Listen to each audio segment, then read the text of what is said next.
Peg Bro 69 on the forums. Weight is definitely going to be the enemy of that Jag.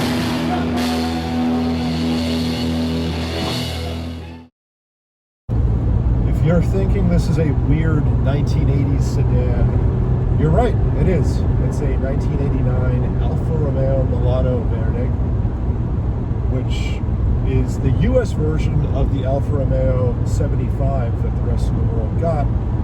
Because it's a Verde for the US market, it received the 3-liter Busso V6, making 181 horsepower. Made into a 5-speed transaxle. Yes, this is a rear transaxle car with inboard rear disc brakes and a Dedeon rear suspension.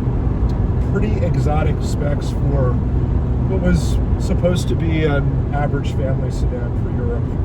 Of course, Alfa Romeo didn't see it that way and went completely overboard on everything. Although you wouldn't guess it looking at the rather economy car interior. I'm going to say the plastics in here aren't great, but there aren't any squeaks or rattles. The finish of this example is actually really good, and it hasn't really given me any problems over 11 years of ownership now. Yes, that's right, I've owned this car 11 years. It is the nearest and dearest to my heart out of all the cars that I've owned or currently own. And for reasons that I may not be able to properly explain in this video, I love this car. I love the way it sounds. I love the way it feels going down the road. It's certainly not the fastest, but it just feels alive. And this engine is so charismatic. Everything you've heard about the Busso V6, it's true. Downsides, you need to not rush shifts. Alpha synchros, especially in second and third gear, can be a little finicky. And the steering is a little slow, but it is incredibly precise and incredibly accurate. So we're just kind of letting the car warm up right now. Where the oil pressure is, we're getting much closer to being able to take a very spirited drive. So I'm going to shut up and I'm going to let you enjoy the sights and sounds of the Alfa Romeo Milano.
Not the most aerodynamic car, so there is a lot of wind noise, especially around the A-pillars and the side view mirrors.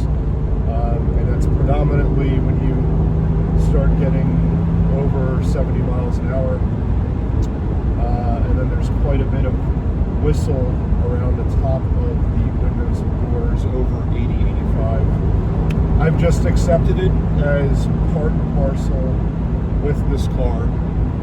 And it's inherently boxy shaped.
honestly, they really hold you in place during spirited driving, and it's pretty outrageous on a four-door family sedan. Again, Alfa Romeo is punching way above its weight with this car.